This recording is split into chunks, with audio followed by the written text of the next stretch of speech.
Excellent Père, c'est une grâce que tu nous as faite en nous donnant ton Fils Jésus qui nous a envoyé le Saint-Esprit et qui est en nous et avec nous aujourd'hui. C'est lui le Seigneur de l'Église. Il parle à l'Église afin que l'Église comprenne. C'est pourquoi, Père, que toute la gloire, la louange soit à toi pour ce temps de soirée que nous avons dans ta présence. Que toute la gloire te revienne, Père, au nom de Jésus. Amen. Nous bénissons le Seigneur. Et quand nous regardons dans Apocalypse, regardons bien ça avant de commencer le message. Apocalypse 2, on va lire certains passages pour que quand on parle de le Saint-Esprit et l'Église, les gens croient que c'est faux. Depuis 2 jours, nous parlons du Saint-Esprit, de sa personne. Donc, dans Apocalypse 2, il est écrit au verset 7 que celui qui a des oreilles écoute ce que l'Esprit dit aux églises. Pas ce que Jésus dit aux églises. Ce que l'Esprit dit aux églises. Qu'est-ce que l'Esprit dit? L'Esprit dit à celui qui vaincra, je donnerai à manger de l'arbre de vie qui est dans le paradis de Dieu.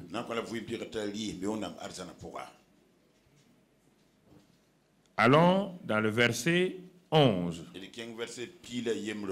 À l'église de Smyrne, voilà ce qu'il dit. Que celui qui a des oreilles entende ce que l'Esprit dit aux églises. Celui qui vaincra n'aura pas à souffrir la seconde mort. Chaque église, il dit que le Saint-Esprit parle aux églises. À l'église de Pergame, il dit ceci, que celui qui a des oreilles entende ce que l'Esprit dit aux églises. Il dit à l'église de Pergame, tu dois vaincre dans quel domaine? À celui qui vaincra, je donnerai donc la manne cachée et je lui donnerai un caillou blanc. Et sur ce caillou blanc est écrit un nom nouveau que personne ne connaît, si ce n'est celui qui le reçoit.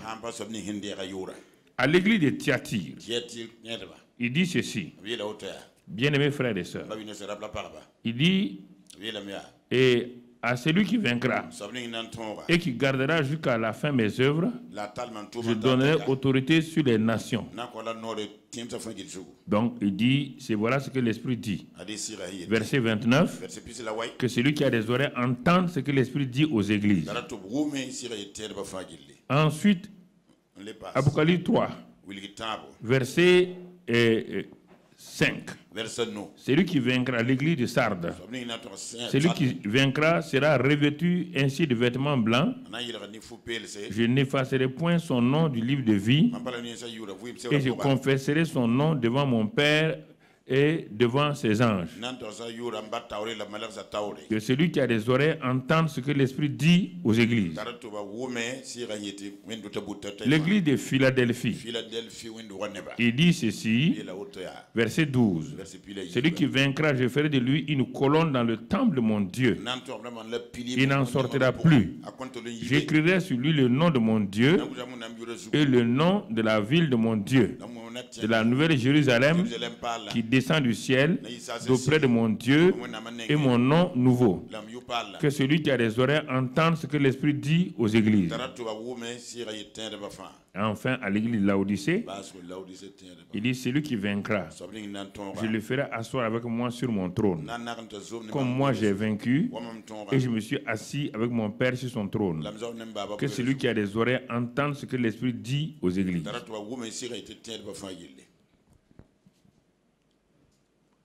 Jésus parle, mais il se réfère au Saint-Esprit. Il dit, voilà ce que l'Esprit dit. Il n'a pas de lui. Lui, il est sauveur. Il vous a sauvé. Il s'arrête là.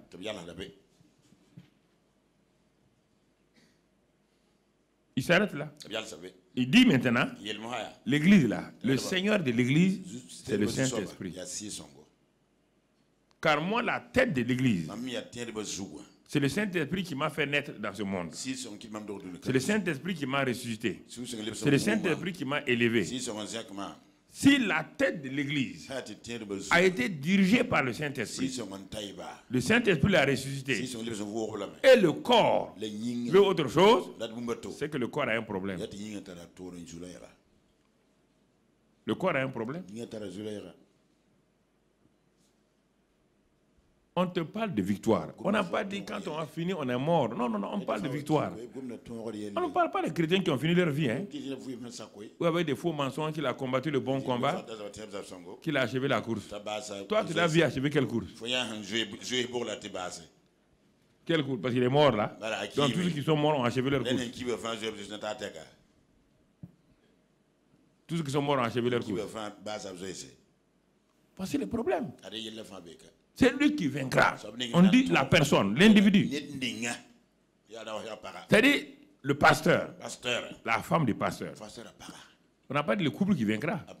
C'est lui qui vaincra.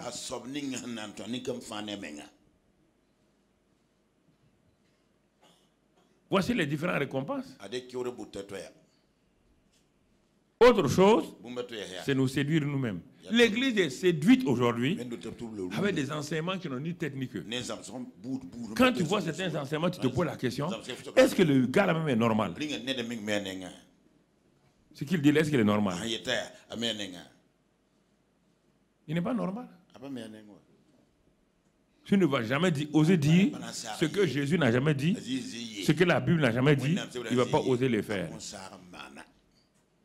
Chacun invente une chose. Parce qu'il veut les retenir les gens.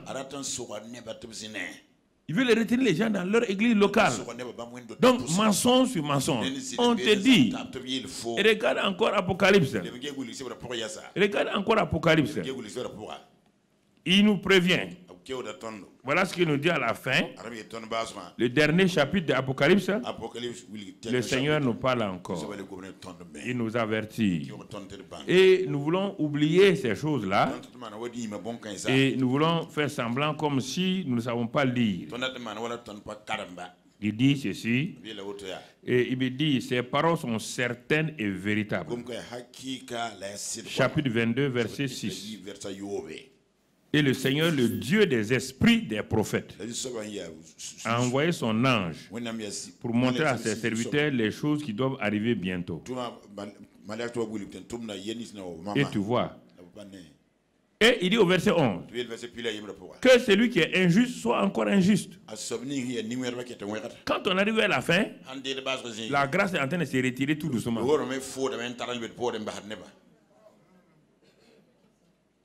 Oh oui, il y a la grâce. Il dit, quand ces temps-là vont commencer, on dit que celui qui est injuste continue à être injuste. Que celui qui est souillé se souille encore. Et que le juste pratique encore la justice. Et que celui qui est saint se sanctifie encore. Voici, je viens bientôt. Et ma rétribution est avec moi pour rendre à chacun selon ce qu'est son œuvre. Je suis l'alpha et l'oméga, le premier et le dernier, le commencement et la fin. Heureux ceux qui lavent leurs robes afin d'avoir droit à l'arbre de vie et d'entrer par les portes dans la ville. Dehors, les chiens, les enchanteurs, les impudiques, les meurtriers, les idolâtres et quiconque aime et pratique le mensonge. Ce sont ces dernières phrases. Alors, comment je sais lire? Un pasteur ou un prêtre me dit que non, quand tu meurs seulement, on va prier, tu vas aller. Il dit au pasteur, au prêtre, tu es un menteur. Toi, tu es un menteur. Qui t'a dit ça? Ah, c'est l'église. L'église, c'est qui? La tête, c'est Jésus. Jésus n'a jamais dit ça. Pourquoi le corps va dire ça? Comprenez, frères et sœurs. C'est simplement pour nous remettre. Parce qu'actuellement, sur les réseaux sociaux, il y a trop de choses. L'enlèvement de l'église. Mais l'enlèvement de l'église, ça ne te concerne pas.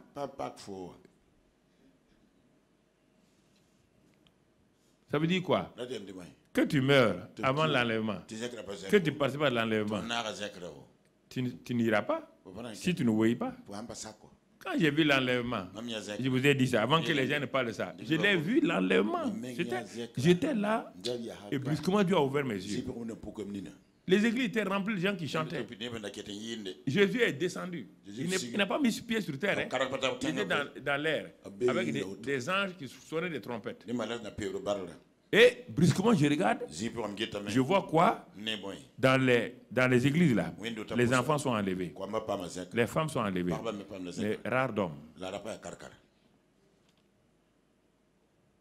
Et tous ceux qui sont enlevés, quand ils montaient, quand ils arrivaient à quelques, je ne sais pas combien de mètres c'est, en esprit, je ne sais pas.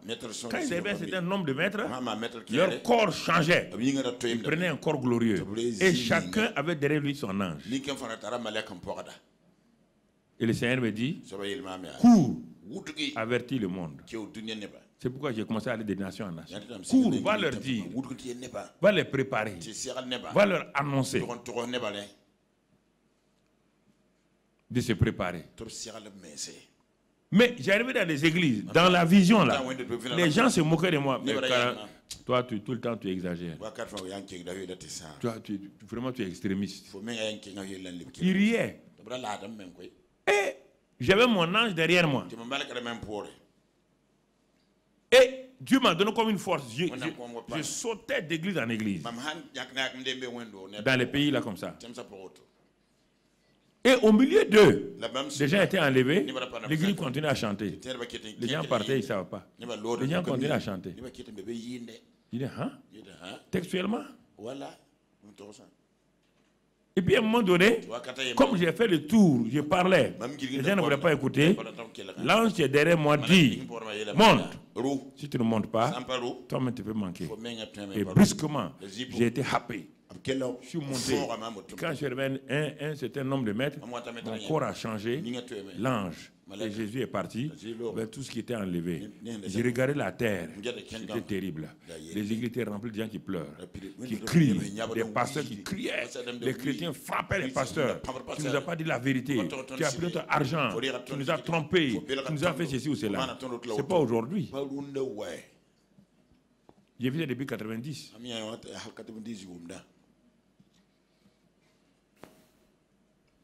Alors, frère, ce sont des choses que Dieu veut que nous puissions annoncer.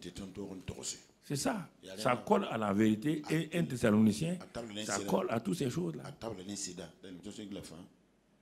C'est pourquoi il a insisté cette année-là de revenir parler du Saint-Esprit pour que ceux qui sont encore dans le doute là et qui méprisent, qui sont ignorants sur le Saint-Esprit, qu'ils comprennent de quoi il s'agit.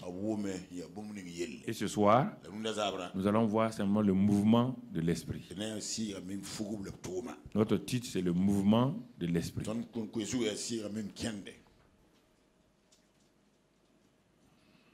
Le mouvement de l'Esprit. On l'a décrit depuis hier. Et ce matin, on a continué à le décrire. On a montré ce que Jésus lui accorde comme valeur. On nous a montré que Jésus est la vie. Mais c'est le Saint-Esprit qui produit l'esprit de vie. Bien que tu dises Jésus est la vie, tu n'as pas de vie. C'est le Saint-Esprit qui produit l'esprit de vie. Jésus est la vérité. Mais c'est le Saint-Esprit qui est l'esprit de vérité. Tu peux dire Jésus est la vérité. Tu n'es pas affranchi. C'est le Saint-Esprit qui t'a affranchi. C'est l'esprit de vérité qui t'a affranchi. Jésus est puissant. C'est le Saint-Esprit qui est puissant, qui manifeste la puissance. Donc tu vois, on te montre Jésus, ça, et on te montre le Saint-Esprit. C'est lui-même qui a parlé de tout ça. Il t'a décrit le Saint-Esprit correctement. Mais nous voulons faire des choses. Les disciples sont venus à Jésus et disent, que devons-nous faire, Seigneur, pour faire l'œuvre de Dieu, les œuvres de Dieu? Jésus dit d'abord, vous voulez faire les œuvres de Dieu ou l'œuvre de Dieu? Ah non, on fait les œuvres de Dieu. Jésus dit, l'œuvre de Dieu, c'est de croire simplement en celui que le Père a envoyé. C'est lui qui est venu faire l'œuvre de Dieu. Si tu crois en lui, il va te montrer comment faire l'œuvre. Donc, la place et le rôle du Saint-Esprit, c'est très très important. Très très important. Alors, puisque nous voulons parler du mouvement de l'Esprit ce soir, on est en train d'avancer dans la dynamique. On a placé la mécanique depuis hier et ce matin, on entre maintenant pour dynamiser tout doucement pour aller vers le nom de Jésus et le sang de Jésus. Donc ce soir-là, sans tenir compte du nom et du sang, nous allons parler du Saint-Esprit en mouvement. Quand il est en mouvement, qu'est-ce qu'il fait? Saint-Esprit en mouvement, et les choses ne changent pas. Non, Saint-Esprit en mouvement, et rien ne change. Ce n'est pas possible. Impossible. Impossible. Alors, sur la base de l'œuvre achevée de Christ, nous avons accès à tout ce que Dieu nous a donné sur la base de l'œuvre achevée de Christ. Et le jour de la Pentecôte, dans Acte 2, 32, quand Pierre a prêché, il a tenté de nous introduire une nouvelle phase. La phase de Jésus est terminée sur la terre. Il est en train de faire le compte rendu sous la conduite du Saint-Esprit. Il dit, c'est ce Jésus-là. Il a commencé, que Dieu a ressuscité. Nous en sommes témoins. Il est en train de conclure le ministère de Jésus sur la terre. C'est ce Jésus-là que Dieu a ressuscité. Nous en sommes témoins. Et quand il dit cela, il va au verset élevé par la droite de Dieu. Ah. Il a reçu du Père le Saint-Esprit qui avait été promis. Il te montre une autre phase de ce qu'il fait, pas à partir de la terre, à partir du ciel. Comme je l'ai dit, parfois notre français nous crée des problèmes. On dit qu'il a répandu l'esprit. C'est pourquoi les gens croient que le Saint-Esprit est une chose. Quand ils entendent il a répandu là. Donc, non. C'est pourquoi, si tu as une Bible dans les langues originelles là, le grec, araméen, l'hébreu, tout, il faut étudier ça. Il l'a répandu, ça veut dire que quelque chose qu'il a. Non?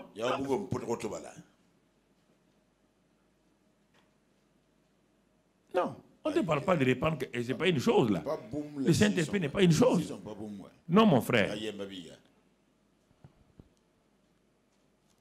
Il a, en quelque sorte, le Saint-Esprit a été manifesté dans le ministère par lequel il doit toucher les gens en tant que personne. Il était caché jusqu'à présent. Il n'a pas de contact avec les gens, sauf indirectement. On te dit maintenant, il va sortir de sa cachette et il va aller vers les hommes. Et quand il dit qu'il a été répandu bien, manifesté, il ajoute un morceau de phrase là, dans la fin, comme vous le voyez et l'entendez. Ah. Là où le Saint-Esprit est manifesté, il n'y a rien qui se passe, ça veut dire que ce n'est pas le Saint-Esprit.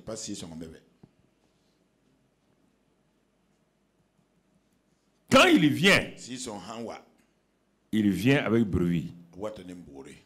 Mais quand il s'en va, il va en silence.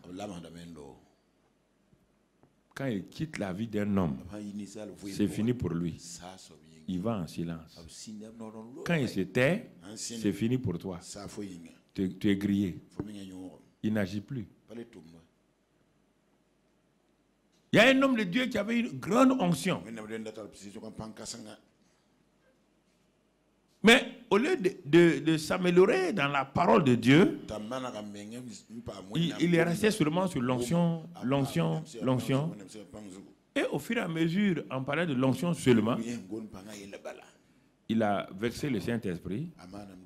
Et le Saint-Esprit a arrêté ses manifestations.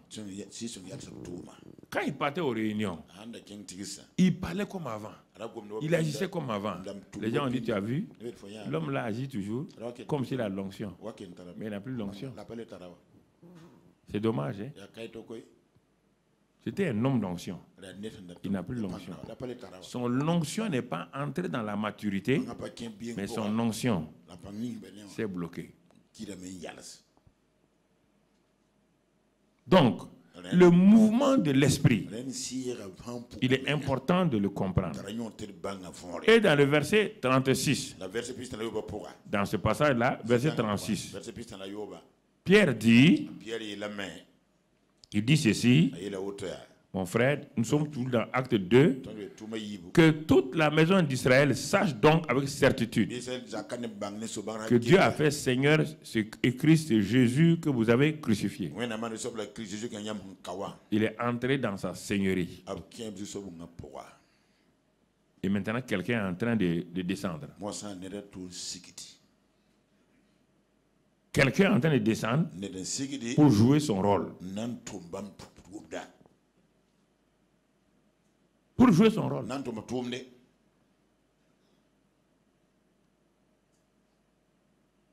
C'est pourquoi il dit aux Juifs, répentez-vous. Ça veut dire changer de pensée. Vous avez cru que Jésus était un faux Messie.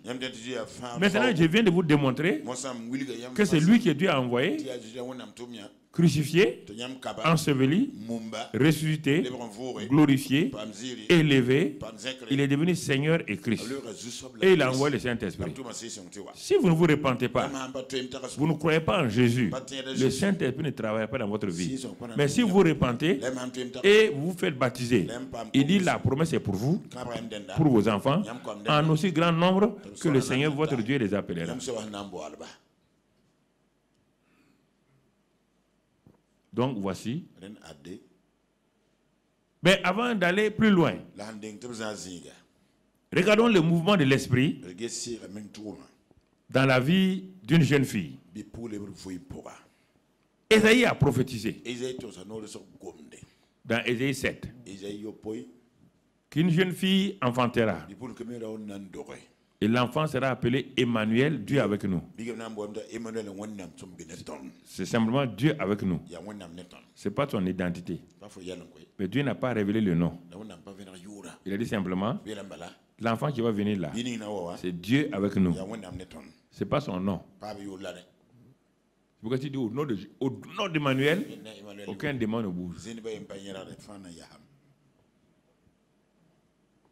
Il a dit, il a un nom, mais ce nom n'est pas révélé encore. Quand l'ange Gabriel a été envoyé, il vient avec ce nom céleste. Ce nom était caché au ciel. Satan ne le connaît pas. Personne ne le connaît. Et l'ange dit à Joseph et à Marie, l'enfant qu'on appelle Emmanuel, là, que Ésaïe vous a annoncé là, le temps est venu pour qu'il vienne. Mais quand il viendra, son nom qui opère sur la terre, c'est Jésus. C'est ce nom-là qui opère. Il ne faut pas l'appeler Emmanuel. Emmanuel veut dire seulement, c'est Dieu qui est avec vous. Mais c'est Dieu avec vous là, a un nom, c'est Jésus.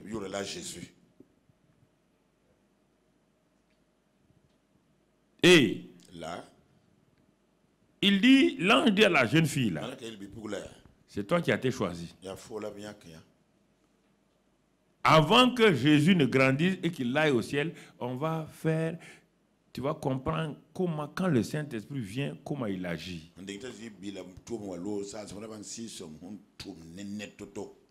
Parce que l'ange a dit à Marie, c'est une impossibilité humaine. Et Marie, dans sa sagesse, a posé une simple question. Il ne faut pas aller vous troubler, on va aller jeûner, prier. Dieu ne te répondra pas. C'est le comment. On te donne une parole. Il retourne à Dieu. Dit, mais tu me dis de faire ça. Comment cela se fera-t-il? Et Dieu vient d'inaugurer comme cela. Toute chose qui vient de Dieu, du ciel, doit se faire de la même manière qui va se passer avec Marie. Que ce soit une œuvre, que ce soit un fils de Dieu, que ce soit n'importe quel ministère, le comment là. Et c'est ça qui est important. Comment cela se fera-t-il? Comment moi, un homme, pécheur d'entre les hommes, peut-il manifester un tel ministère? Les gens ne demandent pas ça. Tant que tu n'as pas cette réponse-là, tu n'as pas une assurance. Marie est prête, hein? Mais elle demande comment? Comment? Et l'ange lui dit, il dit le Saint-Esprit. Dans Luc 1, 35, je crois.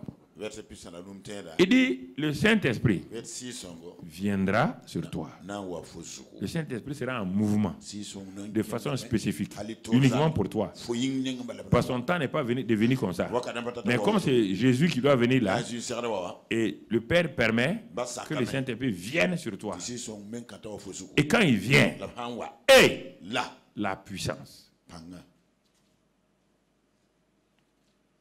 C'est pourquoi Pierre dit, quand il vient, on le voit, on l'entend, on le voit se manifester. Il dit là où il vient, la puissance est là-bas. Homme de Dieu, écoutez-moi. Vous ne pouvez pas dire que vous avez le Saint-Esprit et vous êtes dans la faiblesse, dans l'impuissance. Votre église est humiliée. Votre vie est humiliée. Et vous dites que vous avez le Saint-Esprit. J'ai dit tu mens. Mens, mens et mens. Donc ça veut dire Dieu n'a pas dit, Dieu n'a rien fait. Là où il y a le Saint-Esprit, il y a la puissance. Te couvre son ombre. Et quand le Saint-Esprit est là, l'ange dit, verset 37, rien n'est impossible à Dieu.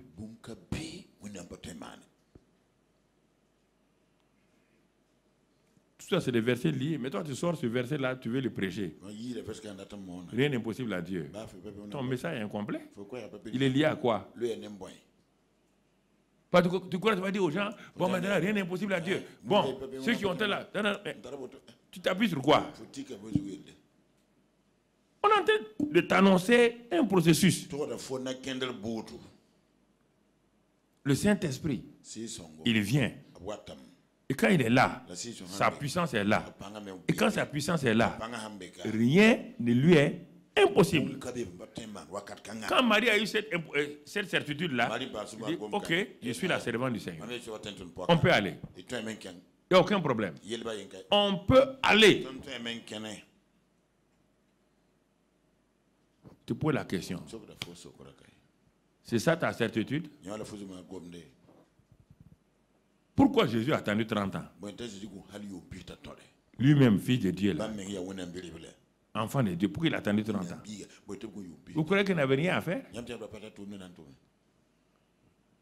Mais quand le temps est venu, quand il est rentré dans le Jourdain, quand il a été baptisé d'eau, et qu'il a prié, le ciel s'est ouvert. Quand le Saint-Esprit est venu, rien ne lui a été impossible. Rien. Voilà comment il faut aller avec le Seigneur. Voilà comment il faut progresser avec le Seigneur. Ne sortez pas des versets de leur contexte. Ça ne marchera pas. 2 bras d'un champion du monde séparés de son corps. Il ne peut pas être champion du monde.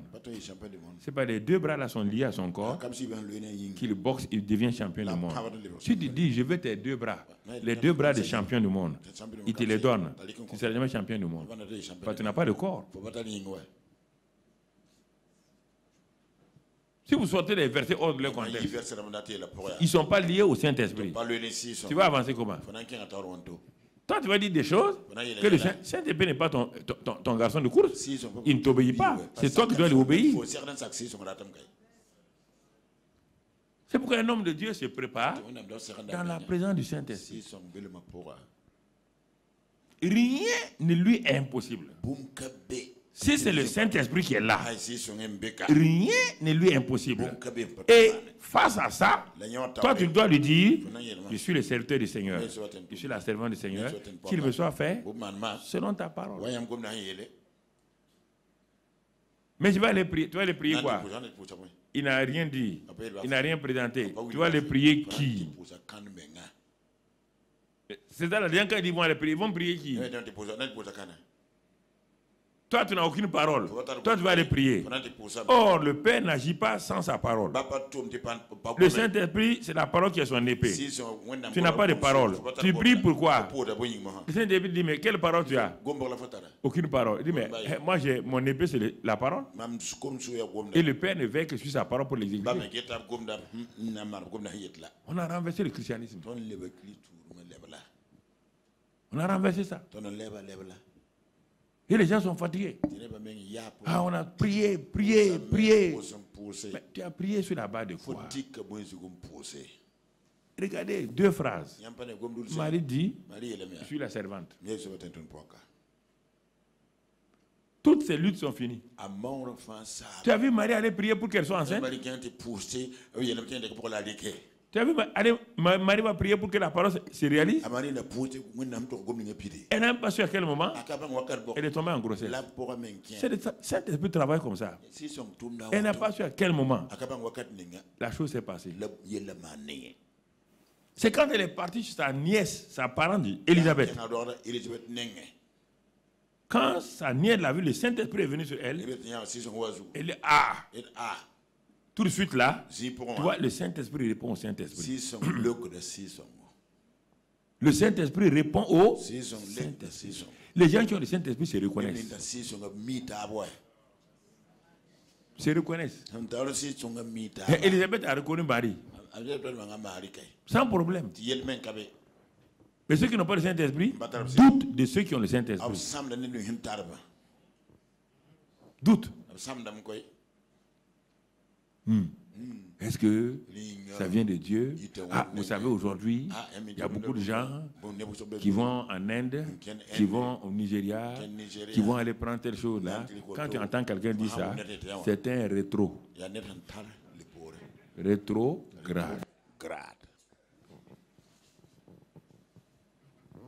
Il ne connaît pas le Saint-Esprit. Il ne sait pas comment il travaille. Pour lui, toute manifestation vient du diable. Vient du diable. Mon frère, ma soeur. Alors, comme on l'a vu ce matin, Jésus est la vie. Mais c'est le Saint-Esprit qui donne la vie. Alors, regarde. Prends ta vie devant toi, mets-la. Comme je te l'ai dit hier et ce matin-là, tous ceux qui ont rencontré l'esprit de vie, sans effort, leur vie a changé.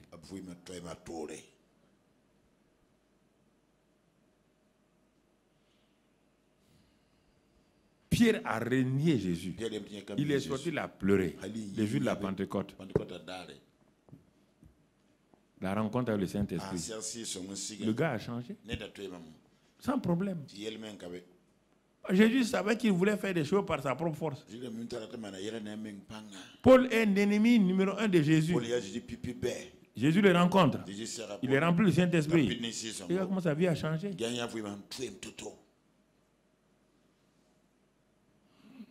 Là où sa vie a changé. Là où il y a le Saint-Esprit, il n'y a rien d'impossible à Dieu. Par le Saint-Esprit crée une opportunité, crée une porte pour que l'impossibilité divine se réalise.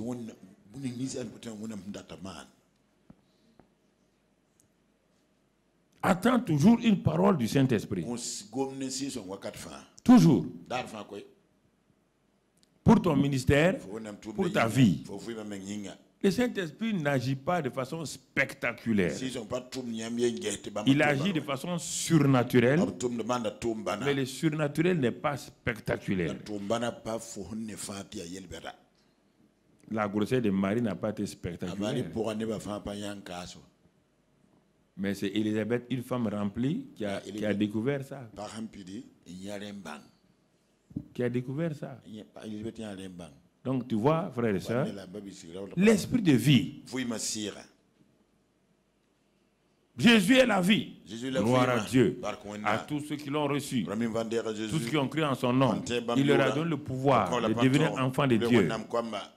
Mais tu as entendu le mot pouvoir là? C'est lié à qui? C'est lié toujours au Saint-Esprit. Est-ce que le Saint-Esprit a témoigné en toi que tu as reçu la vie divine?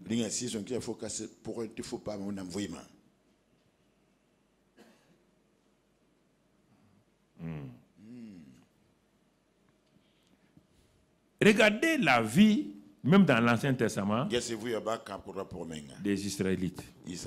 Dieu a tout fait pour leur montrer que lui, il est vie, il est tout. Il a tout fait. Un jour, ils se sont arrêtés. Ils ont dit à Dieu, nos vies n'ont pas de sens. Ézéchiel 37, verset 11. Et on entend ce langage-là dans les milieux chrétiens aujourd'hui. Je suis étonné que les chrétiens disent ça. Je n'ai jamais dit de toute ma vie que ma vie n'a aucun sens. Je n'ai jamais douté de mon salut. Jamais. Ni aucun péché, ni aucun problème. Non. Ce que j'ai reçu, c'est une vie surnaturelle. Ce n'est pas une vie fabriquée par moi. Pour dire, je vais perdre ça, je vais perdre ça. Non. Regardons. Ézéchiel 37, 11 là. Il me dit, fils de l'homme, ces eaux que tu as vues là, c'est toute la maison d'Israël. Voici, ils disent, nos eaux sont desséchées, notre espérance est détruite, nous sommes perdus. Il n'y a pas de vie en nous. Et quand je m'en vais, en Europe, j'entends ce mot-là. Ah, je suis blessé. Je suis rejeté. Tout le temps, vous êtes blessé. Je ne comprends pas où vous avez eu ce mot-là. Toute l'Europe, c'est ça. Quand tu rencontres une femme, blessée. Un homme, blessé. Les enfants, blessés. Les vieillards, blessés. Tout un peuple de blessés. Non, mais leur langage, c'est ça. Blessé. J'étais blessé dans mon enfance. Et toi, ta plaie n'est pas encore guérie.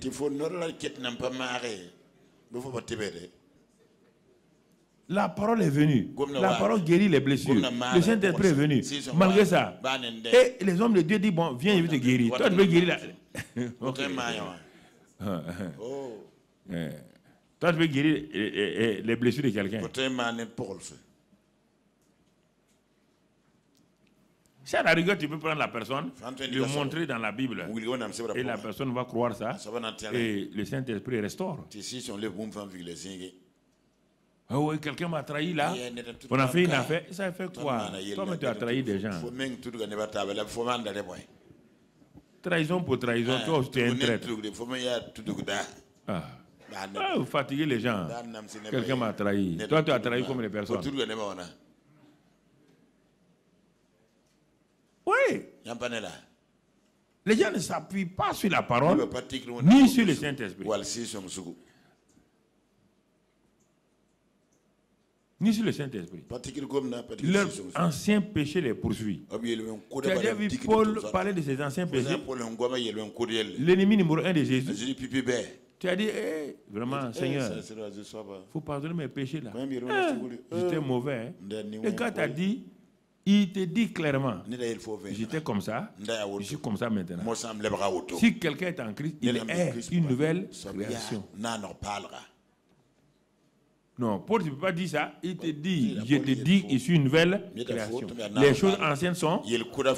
J'ai été crucifié à Christ, ce n'est plus moi qui vis, c'est Christ qui vit en moi. Il n'écoutait pas les gens. Il n'écoutait pas les gens. Je ne connais pas le Saint-Esprit. C'est ce que j'ai dit hier et ce matin. Ils veulent aider le Saint-Esprit. Ils veulent lui donner, bon, il faut faire ça, il faut faire comme ça. Le Saint-Esprit. Toi, tu peux donner au Saint-Esprit des ordres.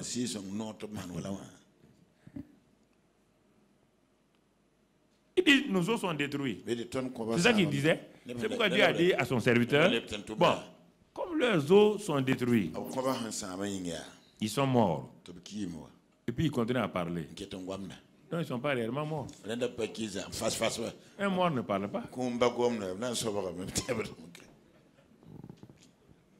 Quelqu'un peut s'asseoir et dire que mes os sont détruits, on est sans espérance, on est perdu.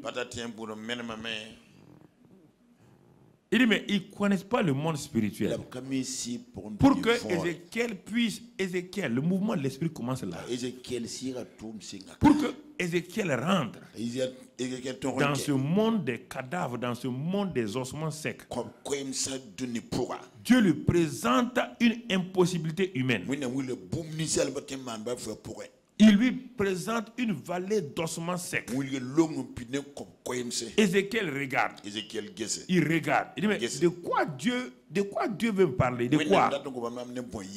Dieu dit à Ézéchiel, c'est là que vous devez comprendre. Ces eaux-là peuvent-ils revivre? Ézéchiel s'est arrêté. On va aller prier. Non. Ézéchiel dit, selon mes pensées, moi je ne sais même pas. Je ne peux même pas te répondre. Mais toi tu le sais. Dieu dit ça, c'est la réponse. Bonne réponse. Toute impossibilité dans votre vie, Dieu vient vous tester. Souvent vous ne comprenez pas. Il vient vous tester. Il met la situation devant vous. Cette situation inextricable. Cette situation, vous ne savez pas comment ça va se terminer. Et tu dis, mon enfant, est-ce que tu peux sortir de cette situation? Et toi, tu commences à parler. À parler. Dieu dit, ah bon? Bon, tu parles, bon, on va laisser. Ézéchiel dit, lui, il ne sait pas. Hein? Dieu dit, c'est très bien. Comme tu ne sais pas, tu as mis la responsabilité sur moi. Et ces situations-là, ce n'est pas moi le Père qui fait ça. C'est le Saint-Esprit.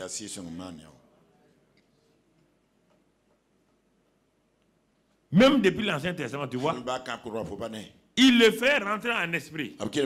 Il dit, tu ne peux pas opérer dans le naturel. Quand vous avez des problèmes, vous voulez attaquer le problème dans le naturel. Vous ne restez pas longtemps dans la présence de Dieu.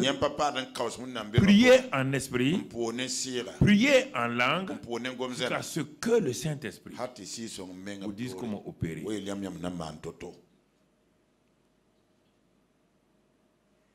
Dieu a amené Ézéchiel dans l'esprit. Il a quitté le naturel, les pensées naturelles limitées. Il lui a fait rentrer dans les pensées illimitées du Saint-Esprit, dans l'impossibilité du Saint-Esprit. Le mouvement de l'esprit commence toujours comme ça. Toujours.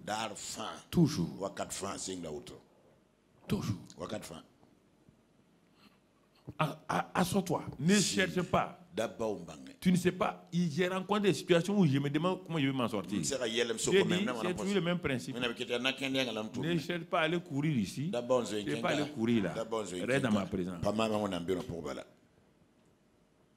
Tant que tu n'entendras pas une parole, tant que tu ne sauras pas comment j'agis, si tu te lances là, tu vas te créer des problèmes. Les gens vont te pousser à faire des erreurs et les mêmes gens vont rire de toi demain. Ils vont rire de toi demain. Ils vont rire de toi. Donc tu vois,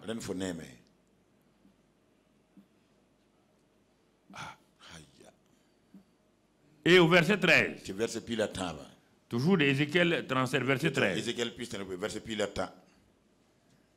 il dit, Dieu dit, et vous saurez que je suis l'Éternel, lorsque j'ouvrirai vos sépulcres et que je vous ferai sortir de vos sépulcres, ô mon peuple. Et il dit qu'ils sont perdus. Dieu dit qu'ils sont déjà dans les sépulcres. Et des hommes qui parlent, ils sont dans les sépulcres. Mais oui. Tu es sur les deux pieds. Mais regarde tes problèmes là. Ça ressemble à des sépulcres. Tu es là-dedans. Tu marches comme ça seulement. Comme un zombie. Tu marches comme ça. Tu ne sais même pas comment faire. Et Dieu dit que lui, il va les faire sortir de leur sépulcre. Mais le comment est là. Avec Marie, c'est la même chose. Comment une femme peut-elle mettre au monde un fils de Dieu? Avec Ézéchiel. Comment les ossements secs peuvent-ils revivre? C'est le même principe. Dieu n'a pas d'autre moyen. Le Saint-Esprit et la parole de Dieu. Il ne s'agit pas de parler beaucoup. Il ne s'agit pas de prier beaucoup. Il s'agit de s'attendre au Seigneur. Il faut apprendre à t'attendre au Seigneur. J'ai enseigné ça il y a plusieurs années. Comment s'attendre au Seigneur. S'attendre au Seigneur. Si tu ne sais pas ça, c'est un problème. Quand tu t'attends au Seigneur, la lutte commence par la chair, tes pensées personnelles, les pensées de Satan, les pensées des gens. Mais il faut, au fur et à mesure, ces choses-là meurent tout doucement et de ça commence à sortir la pensée divine. Et quand la pensée divine vient, tu es sûr et certain que tu as eu la victoire. Ce n'est pas la prière. Comment s'attendre au Seigneur.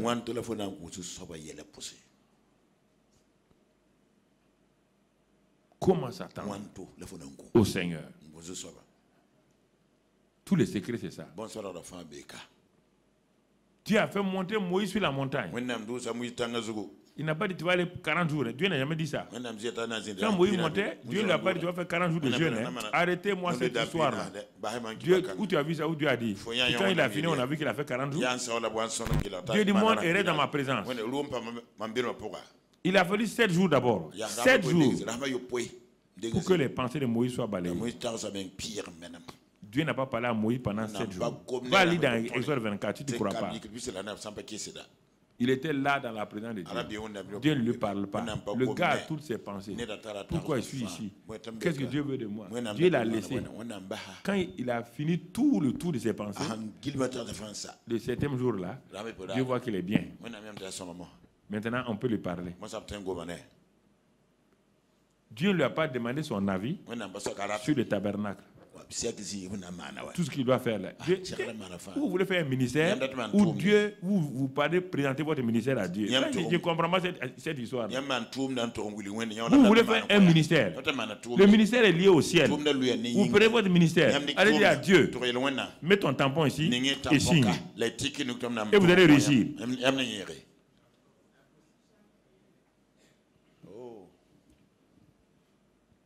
Même pas. Et puis c'est Dieu qui a tout écrit. Hein?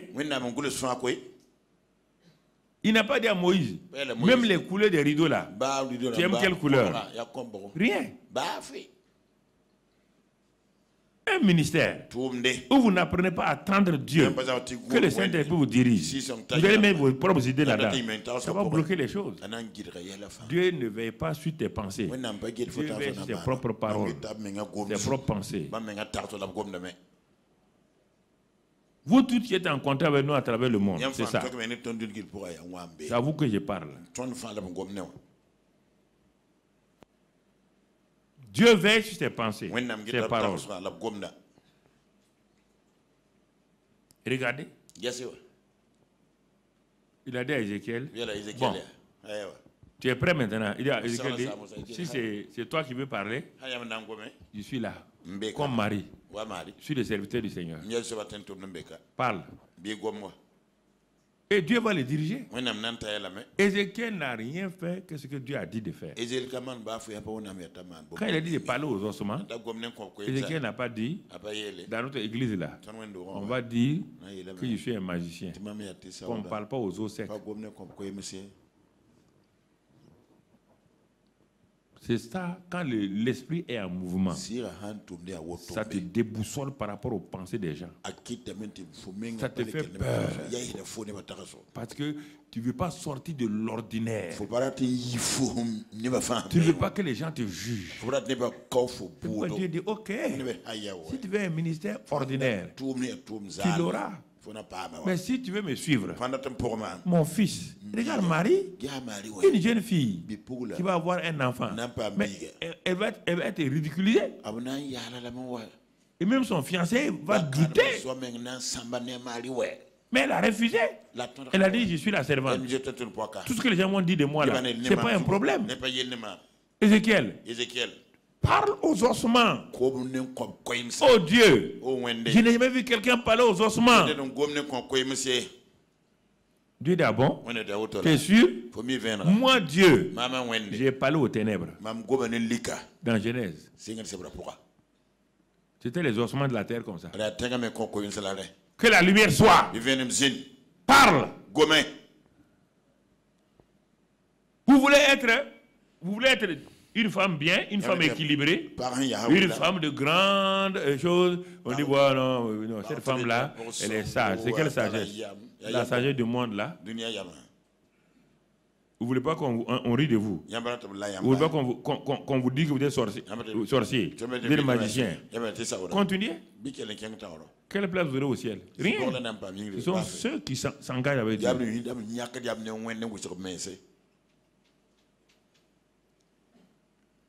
On amène un aveugle à Jésus, un sourd-muet.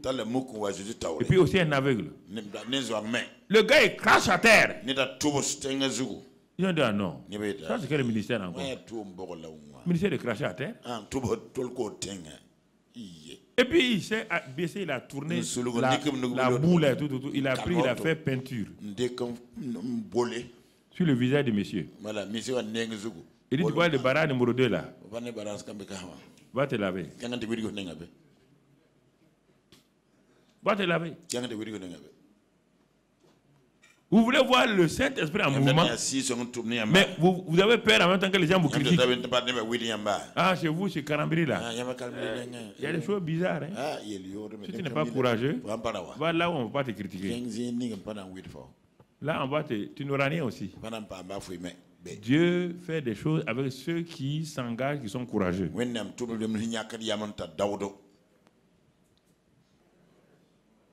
C'est ça. C'est ça qu'il faut comprendre. Le mouvement de l'esprit est comme ça. Les os sont en train de bouger. Et Dieu dit, Ézéchiel, ça c'est le mouvement de l'esprit. Parce que la parole de Dieu est l'épée du Saint-Esprit. Le Saint-Esprit est en train d'opérer, trancher, rassembler. Hébreux 4:12, il est en train de travailler. Mais il n'apporte pas la vie. C'est le Saint-Esprit qui est l'esprit de vie. Maintenant, communie avec le Saint-Esprit. Invite l'esprit de vie. Tu vois, c'est des cadavres, non? Invite l'esprit de vie. Tu es dans une église et tu vois que les gens n'avancent pas. Dieu te dit, va te cacher. Invite l'esprit de vie. Dis, esprit de vie, viens et donne la vie à toutes ces brebis que le Seigneur m'a confiées. Sans toi, il n'y a pas de vie.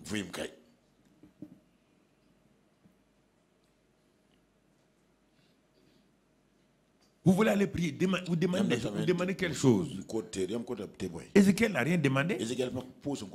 On te dit de parler. Et le Saint-Esprit va agir.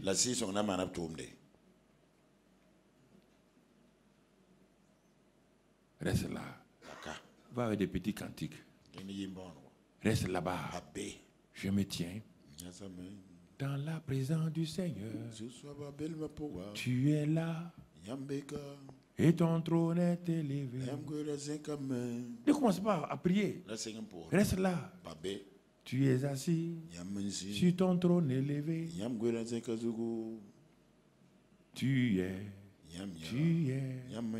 Tu es avec moi maintenant. Tu es. C'est ça. Au fur et à mesure que tu élèves le Saint-Esprit, la présence de Dieu commence. Mon ami, la présence de Dieu commence. La présence de Dieu est sensible. Ce n'est pas des chants cadencés comme les groupes musicaux.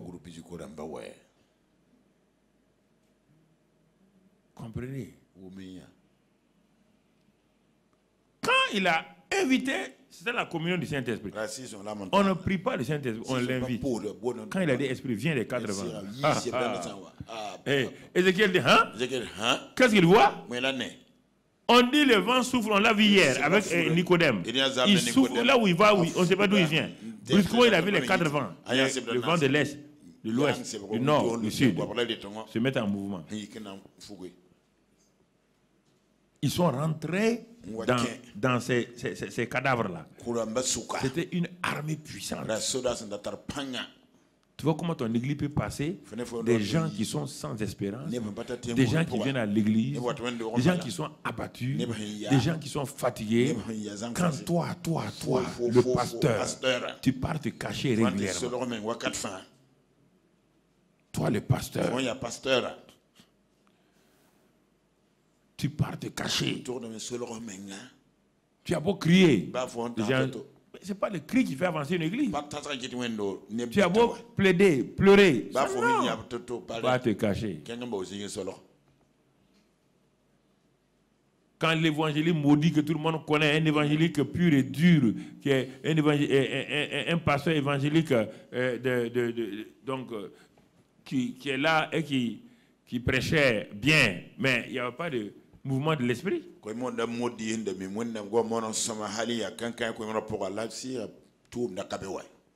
C'est comme lui, quelqu'un d'autre aussi a dit la même chose à Billy Graham. Il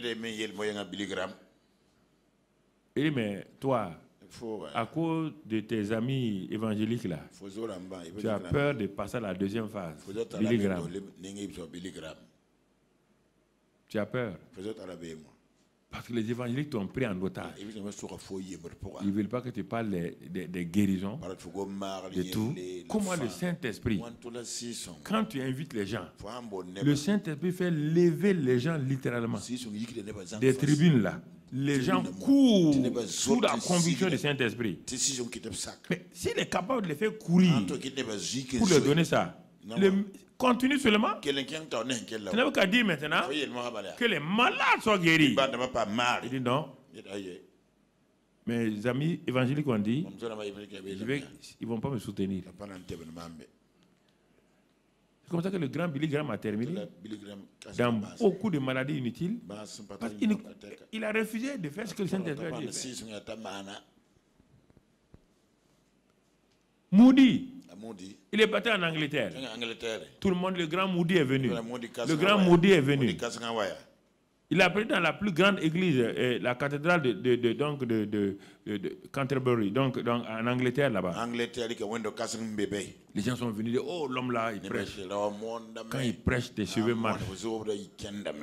Sauf les sauves.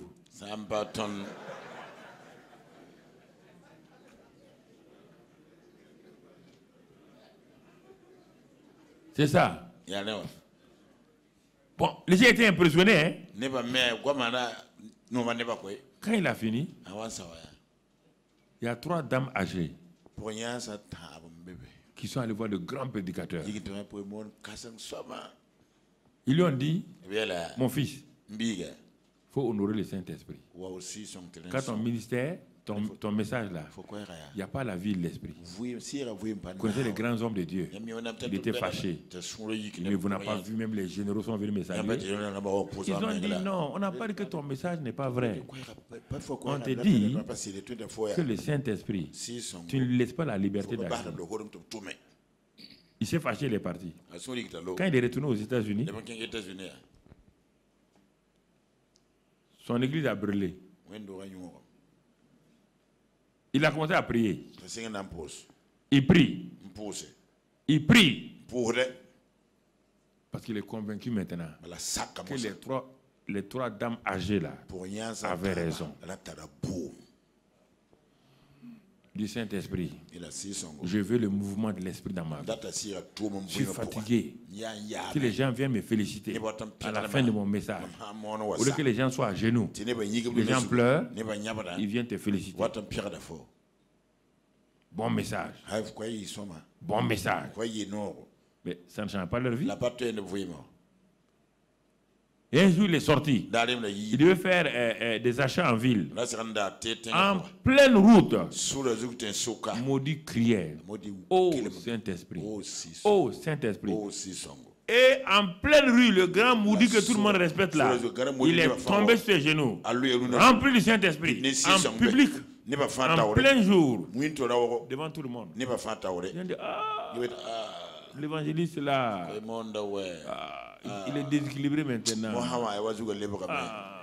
Regardez ce qui se passe. Moody est retourné en Angleterre. Même église. Les vieilles là étaient assis. Dès qu'il a ouvert sa bouche, les vieilles ont dit, now, he get it. Il a le Saint-Esprit maintenant.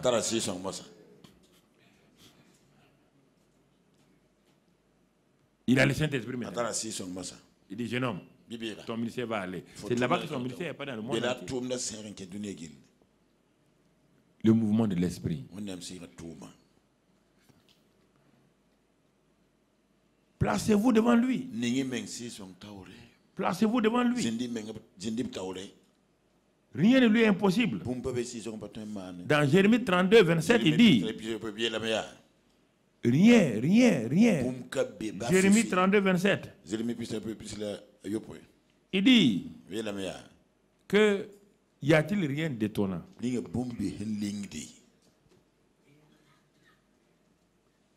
la part de ce Dieu, je suis le Dieu de toute chair. Y a-t-il rien qui soit étonnant de ma part? Quand le Père parle comme ça, ce n'est pas lui qui agit. C'est toujours le Saint-Esprit qui agit. C'est toujours le Saint-Esprit qui agit. Alors mon frère, ma soeur, c'est pourquoi il dit, là où est le Saint-Esprit, il y a l'esprit de vie. Et quand il y a l'esprit de vie, l'esprit de vie utilise une loi qu'on appelle la loi de l'esprit de vie. Et quand cette loi est là, elle réduit à néant la loi du péché et de la mort. Quand tu rentres en contact avec le Saint-Esprit, la première loi qu'il utilise, Romains 8, 2, c'est la loi de l'esprit de vie en Jésus-Christ. M'a affranchi. Jésus-Christ dit, si quelqu'un croit au Fils, il sera affranchi. Mais personne n'était affranchi. C'est le Saint-Esprit qui a affranchi les gens. Quand Jésus disait ça, Jean 8 là, les Juifs qui étaient avec lui là n'ont pas été affranchis, puisque la causerie de Jésus finit avec eux, vous êtes pour perdre le diable.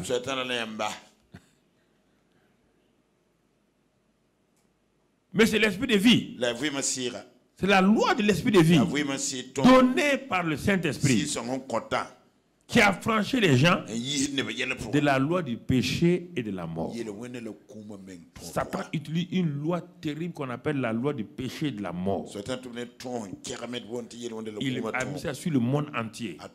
Pour échapper de cette loi-là, il faut le Saint-Esprit qui utilise la loi de l'esprit de vie en Jésus-Christ. en Jésus-Christ. Et ce même esprit de vie là, verset 11 dit, il dit, si l'esprit de celui qui a ressuscité Christ d'entre les morts habite en vous, celui qui a ressuscité Christ d'entre les morts là, et il rendra aussi la vie à vos corps mortels par son esprit qui habite en vous. Premier élément, je rentre en contact avec l'esprit de vie. Un, pour dominer les péchés qui me tiennent. C'est l'esprit de vie qui fait ça. Il paralyse la loi du péché et de la mort. Ce n'est pas le jeûne. Hein? Le jeûne ne peut pas enlever un péché. Jamais. Le jeûne affaiblit le péché, pas ton corps est affaibli. Quand tu sors de là-bas, tu manges, le péché le revient. Tu le sais très bien. Il y a combien de fois tu as gêné pour ne pas mentir? Quand quelqu'un est faible, il peut mentir. Mais attends qu'il sorte, il mange, le mensonge revient. On a essayé tout ça. Nous aussi, on a essayé tout ça. Ce que toi, tu es en train d'essayer là, on l'a essayé à 35 ans, 40 ans en arrière. Ça ne marche pas.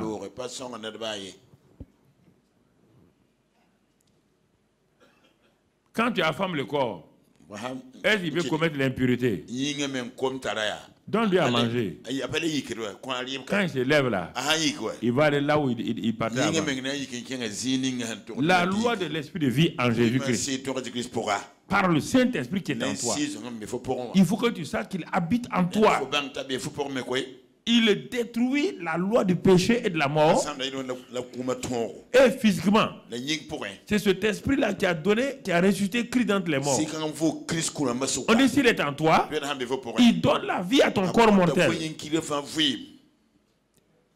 Il donne la vie à ton insuffisance rénale. Il donne la vie à l'insuffisance cardiaque.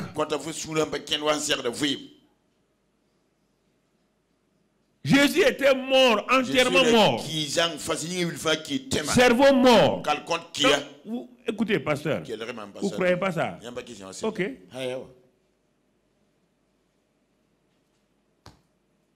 Jésus était entièrement mort, oui ou non? Tout était mort en lui. Tout. Quand l'esprit de vie est rentré, il a laissé son estomac là-bas. Hein? Le Saint-Esprit a dit, bon, ton foie est tellement pourri qu'on peut rien faire. Hein?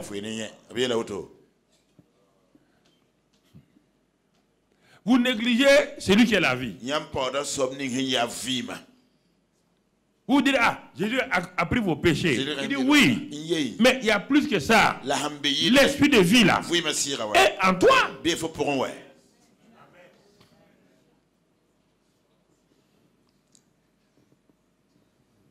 Le Saint-Esprit n'a pas guéri mes maladies, dit Jésus. Il m'a donné la vie. Tout était mort en moi. Mais quand il est rentré, il m'a donné la vie. Et en toi, il habite. Depuis que tu es devenu chrétien, il habite en toi. Tu l'as déjà invité pour qu'il prenne contrôle. Il t'a dit, tu es ma maison. Celui qui détruit ma maison sera détruit. Tu n'as pas pris tous ces passages-là pour t'appuyer sur ça.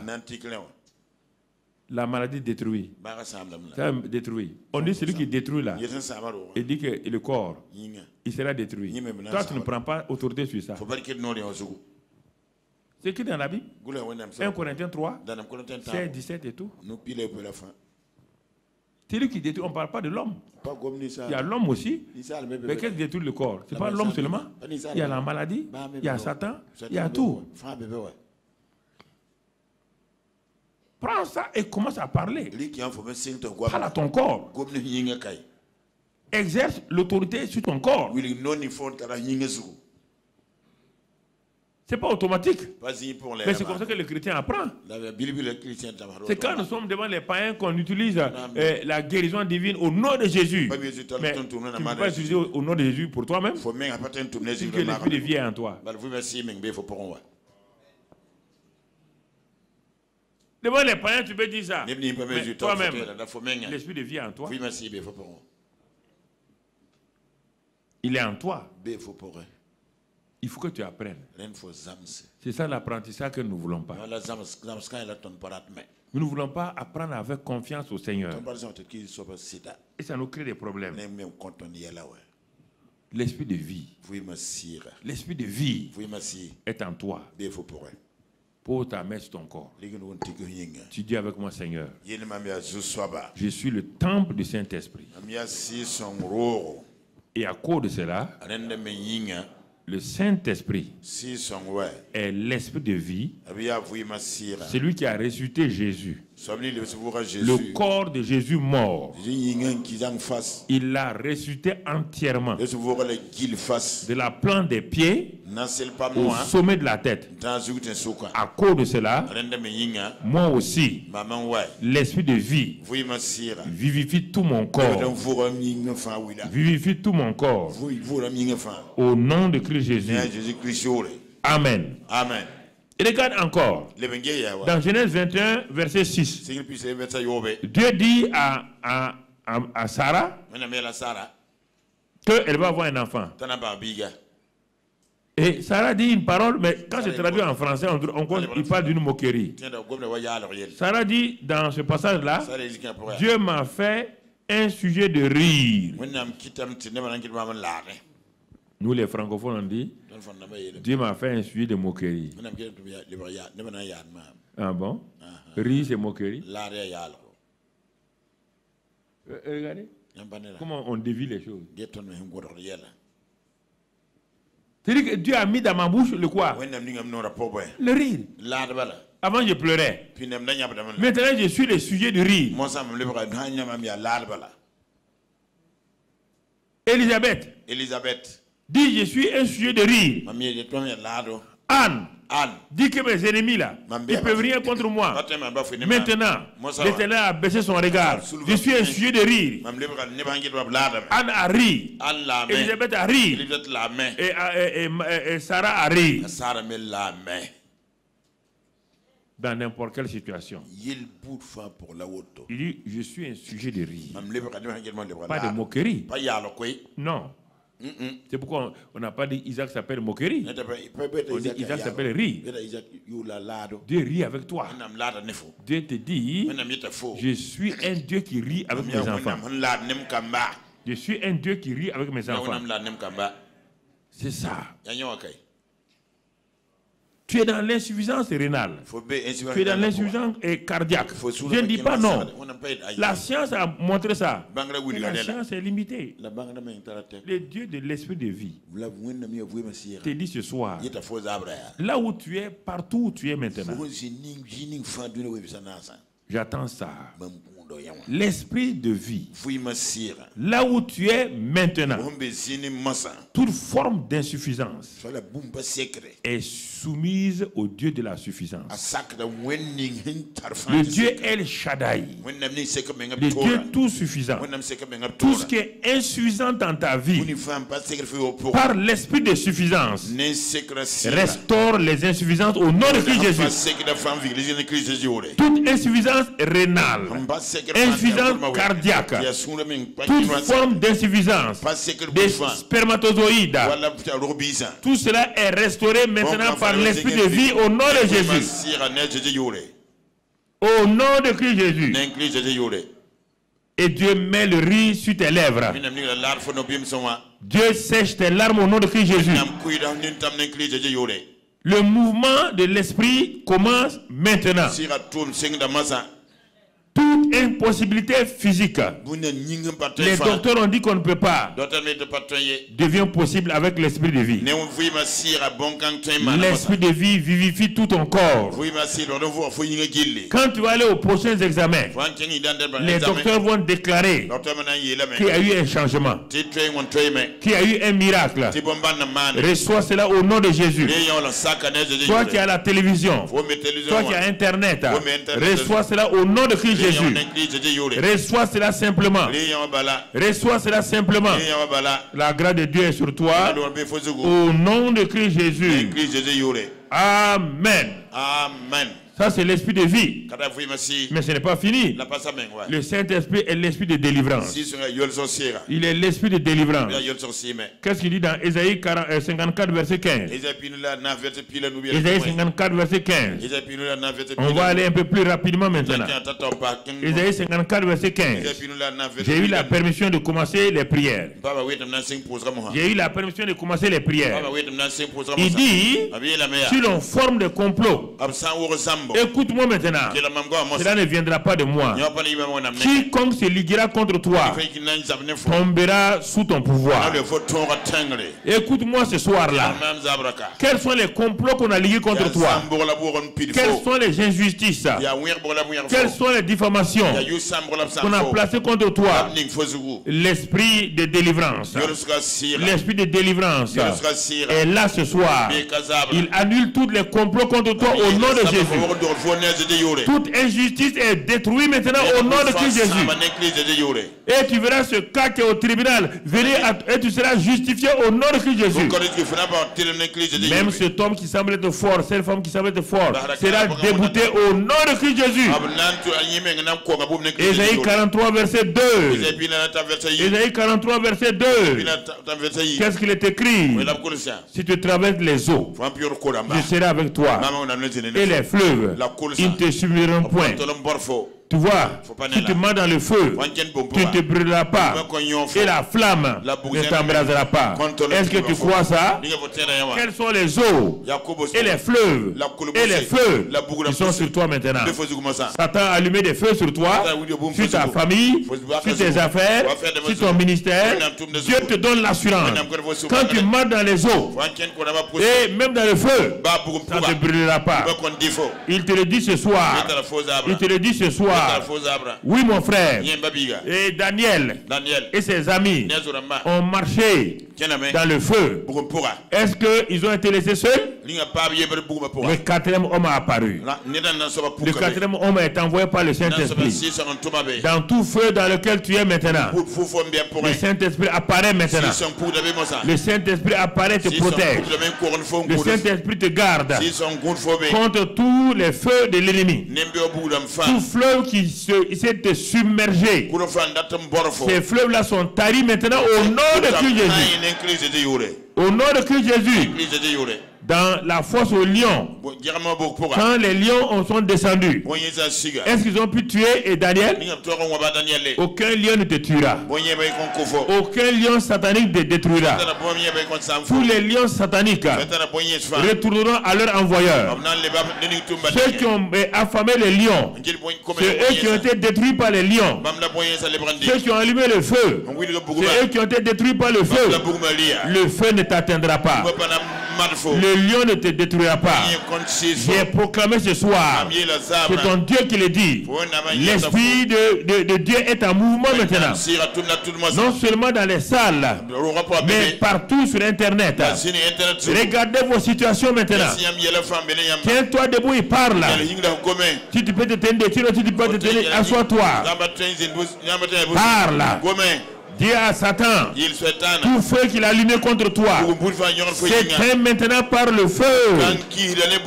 Tout fleuve sèche maintenant.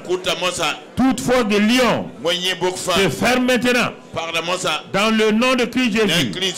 Dans le nom de Christ Jésus. Dans le nom de Christ Jésus. Dans le nom de Christ Jésus. Le Saint-Esprit est là ce soir. Le Saint-Esprit est présent ce soir. Le Saint-Esprit est ici ce soir.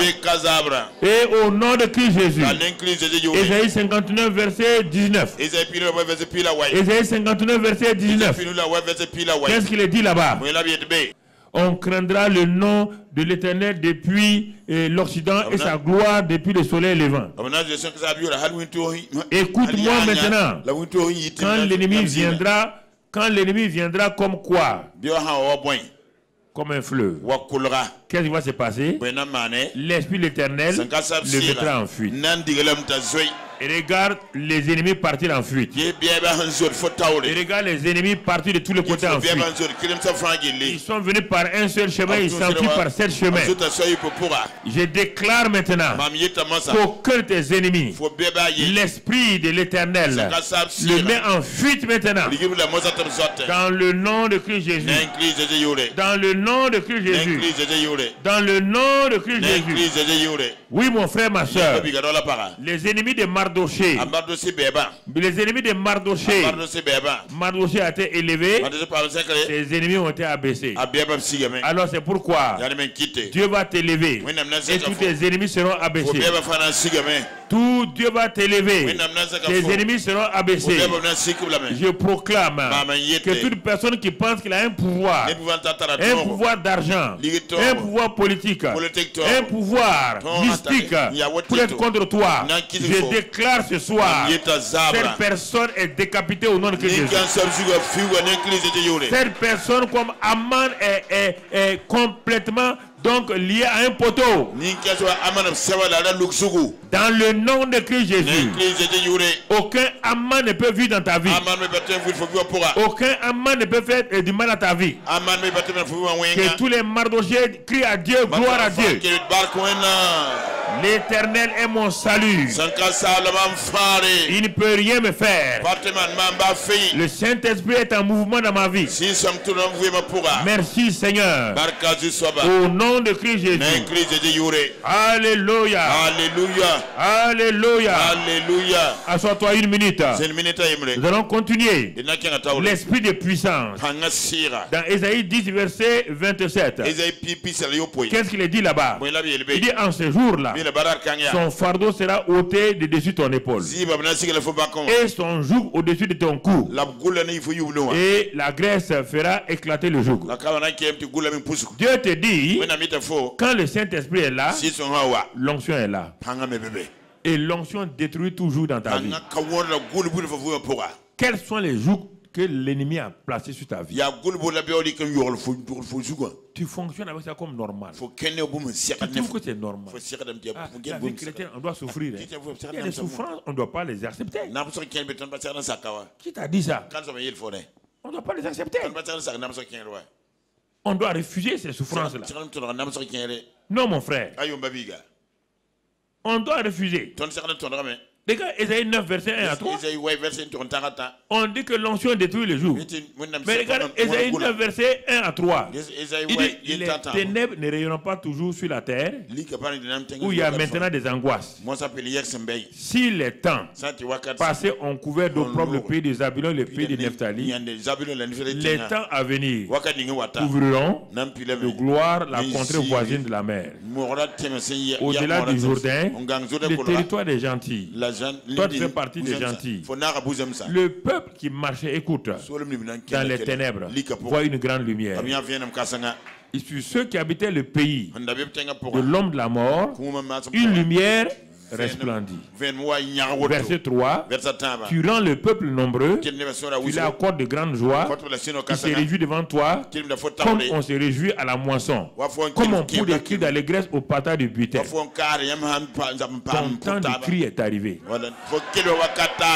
Ton temps de célébration est arrivé. Ton temps de victoire est arrivé. Ton temps de victoire est arrivé. Aucun joug ne restera sur ton cou.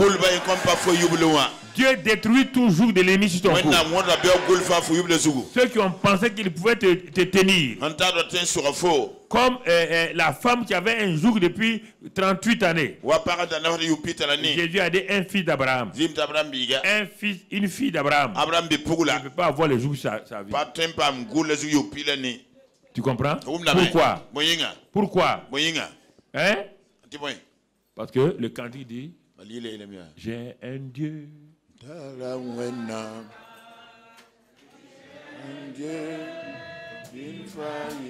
Oui, oui.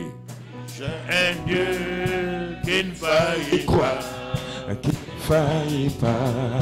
Qui ne faillit pas. Chante. Non. Oui, j'ai Dieu qui ne faillit pas. Oui, j'ai Dieu qui ne faillit pas. Oh oui, j'ai un Dieu qui ne faillit pas, qui ne faillit pas, qui ne faillit pas, oh, non à jamais. Dis à ton frère, tu as un Dieu qui ne faillit pas. Quoi? Tu as un Dieu qui ne faillit pas. Tu as un Dieu qui ne faillit pas, qui ne faillit pas, qui ne faillit pas, non à jamais. Pour ma soeur, il n'a pas failli. Oui, pour mon frère, il n'a pas failli. Pour le corps de Christ, il n'a pas failli. Il n'a pas failli. Il n'a pas failli. Oh, non, à jamais. Oui, j'ai un Dieu qui ne faillit pas. Oui, j'ai un Dieu qui ne faillit pas. Oui, j'ai un Dieu qui ne faillit pas, qui ne faillit pas, qui ne faillit pas, oh, non à jamais. Pour ta famille, il n'a pas failli. Pour tes enfants, il n'a pas failli. Pour ton mari, il n'a pas failli.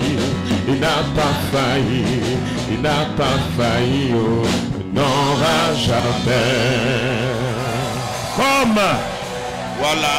Comme il n'a jamais failli avec les anciens, il ne faillit pas avec toi. Tout jour de malédiction est levé sur ta vie. Jésus a pris tes malédictions et il a mis sur toi ses bénédictions. C'est pourquoi aucun fils d'Abraham, aucune fille d'Abraham ne peut rester sous le joug de Satan. Jésus est venu détruire tous les jougs. Et le Saint-Esprit, avec son onction, détruit tout joug dans ta vie maintenant. Tout joug de pauvreté est détruit. Tout joug d'échec est détruit. Tout jour de faillite est détruit. Tout jour de maladie héréditaire est détruit. Le Seigneur renverse la situation. Le pouvoir a changé de main. La bénédiction est sur toi maintenant. Le Saint-Esprit est à l'œuvre. Il est à l'œuvre maintenant. Tu peux croire ce que tu veux. Le Saint-Esprit est à l'œuvre. Le mouvement de l'Esprit a recommencé. Et il va continuer d'une façon profonde dans ta vie, dans ta famille, dans ton ministère. Au nom de Christ Jésus, assois-toi un peu. Nous continuons. Ce n'est pas fini. Là où le mouvement de l'Esprit est, qu'est-ce qu'il fait? Mon frère, ma soeur, il ouvre le ciel et il fait pleuvoir la pluie abondante. La sécheresse finit dans ta vie. Il a mis le pays 3 ans et demi de sécheresse. Le prophète a dit à son serviteur d'aller dire au roi Akab, dans 1 roi 18-41, de monter simplement. De dire à Akab, mange et bois, car il s'est fait un bruit qui annonce la pluie. En ce temps-là, est-ce qu'il y avait la pluie? Mais il voyait dans l'invisible. 2 Corinthiens 4-18 dit que nous ne regardons pas au visible, nous regardons aux choses invisibles. C'est ça que les chrétiens ne savent pas regarder. Ils regardent les choses visibles. Le serviteur d'Élie, il regardait les nuages, mais Élie voyait la pluie. Avant qu'il monte déjà, il va dire à Akab, la pluie est là. C'est pourquoi je dis ce soir, la pluie commence sur ta vie. Ta sécheresse est terminée au nom de Christ. Tout ce qui avait asséché ta vie prend fin maintenant au nom de Christ Jésus. Écoute-moi. Et quand il pleut beaucoup, les fleuves sont quoi? Sont remplis. Et à cause de cela, il est un fleuve coulant du cœur de Dieu. Crois ça. C'est un grand fleuve d'un amour merveilleux. Je vais y boire, son amour me remplit et sa victoire m'anime de l'esprit. Il est un fleuve. Il est un fleuve Venant de la pluie abondante. du cœur de Dieu. D'un grand fleuve. C'est un grand fleuve D'un amour merveilleux. d'un amour merveilleux. Je vais y boire. Je vais y boire. Son amour me remplit. Mon amour me remplit et sa victoire m'anime de l'esprit. Dis avec moi, ô Saint-Esprit, Oh, si son merci pour ta pluie abondante sur ma vie. Merci pour les fleuves d'eau vive qui coulent de ma vie maintenant. J'ai fini le temps de sécheresse. Le temps de la bénédiction est arrivé. Le temps où les fleuves se mettent en mouvement est arrivé. C'est pourquoi, comme ta parole le dit, moi aussi je le crois. Je crois tout cela. Ta pluie est dans l'invisible. Et l'invisible est contrôlé par le Saint-Esprit. Je vais quitter ce séminaire engrossé par les choses invisibles qui vont se manifester dans le visible quand je serai chez moi. Je le crois de tout mon cœur et je le proclame. Je le dis. Je n'ai pas peur, car le ciel est ouvert. Et Jésus l'a dit à Nathanaël, là où le ciel est ouvert, le surnaturel devient quotidien. Les anges montent et descendent. Sur ma vie, le mouvement du surnaturel devient une réalité. Je refuse d'être incrédule. Merci Seigneur. Le ciel est ouvert et ma vie est arrosée par la grâce de Dieu. Dans le nom de Christ Jésus. Dans le nom de Christ Jésus. Cela est accompli. Cela est fait. Amen. Amen. Reste tranquille. Glorieux Saint-Esprit. Nous ne sommes pas ici. Nous venons de commencer ce soir le mouvement de l'Esprit. Dans la simplicité. Mais ce soir, glorieux Saint-Esprit, tu m'as donné ces paroles pour leur donner.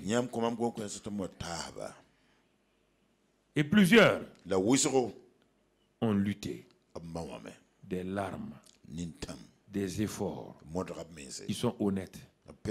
Mais malgré ça, les choses ne se passent pas. Ils n'ont jamais été connectés au Saint-Esprit. Ils ont fait les choses par leur propre pouvoir. Mais ce soir, tu as dit de parler du mouvement de l'Esprit. C'est pourquoi, maintenant,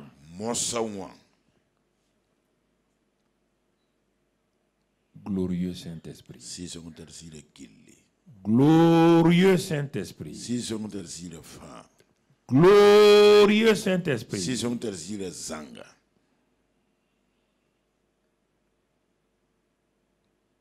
manifeste présence dans ces hommes, dans ces femmes, qu'ils le sentent, qu'ils ne sentent pas. Manifeste maintenant avec assurance dans leur vie pour qu'ils sachent que tu es l'esprit de vie, de vérité, de puissance, de délivrance, d'abondance. Oh, ce soir, merci pour cette présence qui est revenue. Parce que certains l'avaient ignoré, certains l'avaient méprisé, certains avaient douté. Maintenant, manifeste cette grâce-là avec douceur dans leur vie. Maintenant, fille de Dieu, fils de Dieu, reçois la visitation du Saint-Esprit dans ta situation maintenant.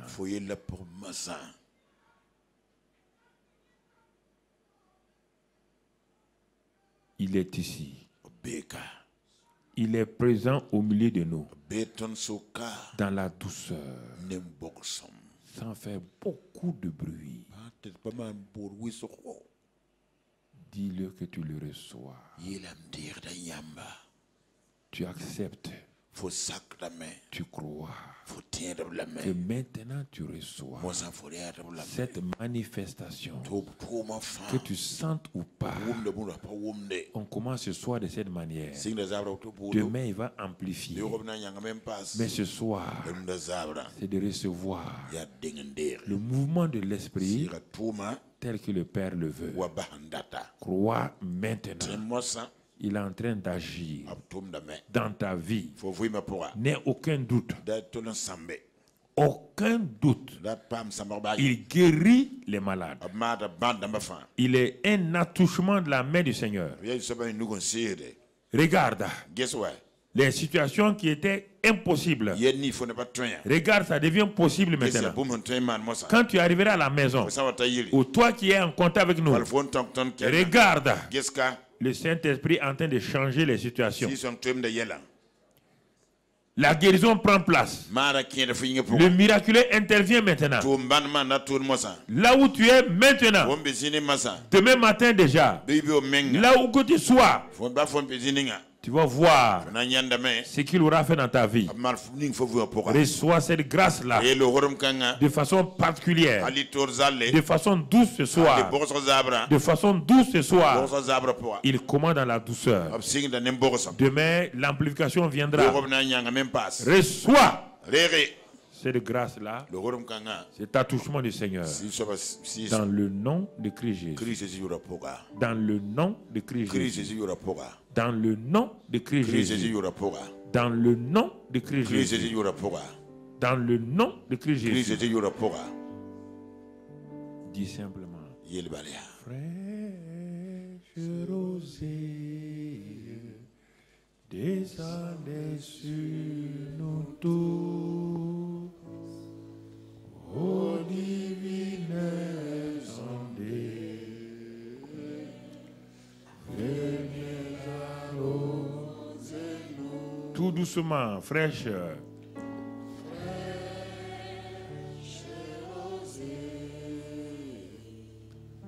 Descendez sur nous tous, ô divines ondées, venez arroser-nous. Une dernière fois.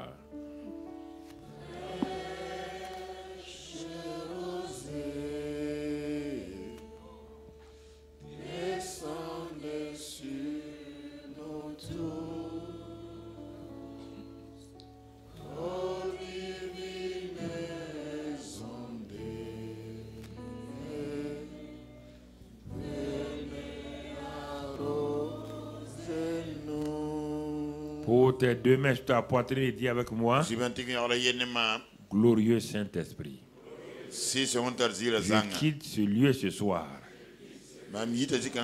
avec ton sceau, le sceau que tu as mis dans ma vie. Je crois de tout mon cœur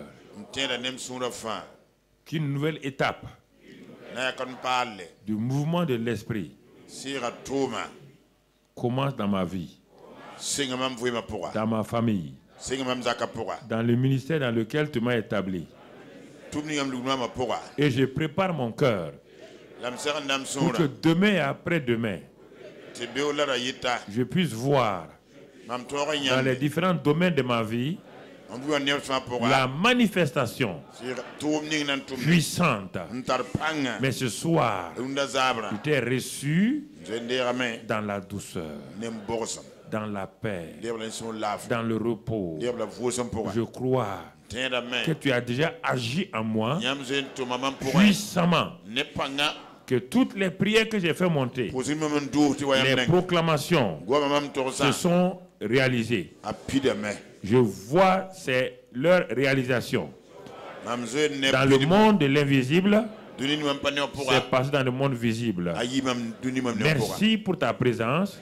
Tu nous conduis maintenant à entrer dans le repos, à nous préparer cette nuit, demain matin et demain soir. Merci pour ta présence. Amen. Amen. Asseyez-vous. Zindia.